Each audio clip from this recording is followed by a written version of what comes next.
നമ്മുടെ national highway 66 service റോഡിലേക്ക് വരുന്ന വെള്ളമാണ് ഈ കാണുന്നത്. നമ്മൾ കാഷ്വലി ഒന്ന് കോഴിക്കോട് വരെ പോകാമെന്ന് പറഞ്ഞിട്ട് ജസ്റ്റ് ഇറങ്ങിയതാണ്. ഈ സ്ഥലം ചിലപ്പോൾ ആർക്കെങ്കിലും അറിയുണ്ടാവും. നമ്മുടെ കൂരാട് നാഷണൽ ഹൈവേ ഒന്ന് പൊളിഞ്ഞിട്ടില്ലായിരുന്നു, ഒരു 250 മീറ്റേഴ്സ്. ആൻഡ് ഈ ഒരു പാർട്ട് കൊളാപ്സ് ആകാനുള്ള മെയിൻ കാരണം ഒന്നാമത് ഇത് പാടത്താണ് ഉണ്ടാക്കിയത്.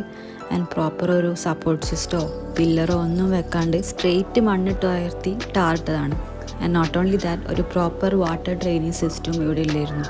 ഐ തിങ്ക് ഇത് മാനേജ് ചെയ്ത കോൺട്രാക്ടറിനെയും സൈറ്റ് എഞ്ചിനീയറിനും പ്രൊജക്ട് ഡയറക്ടറിനൊക്കെ എതിരെ എന്തൊക്കെ ആക്ഷൻസ് നാഷണൽ ഹൈവേ അതോറിറ്റീസ് എടുത്തിട്ടുണ്ട്.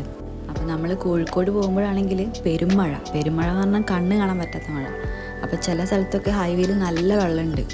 അപ്പോൾ അത് വിചാരിച്ച് നമ്മൾ സർവീസ് റോഡിലേക്ക് എടുത്തപ്പോൾ സർവീസ് റോഡിലേക്കാണെങ്കിൽ അതിനെക്കാട്ടി വെള്ളം. കാരണം നാഷണൽ ഹൈവേത്തെ വെള്ളമൊക്കെ അവർ സർവീസ് റോഡിൽ കൂടെ അങ്ങനെ ഫ്രീ ഫ്ലോ ചെയ്ത് വിടുകയാണ്.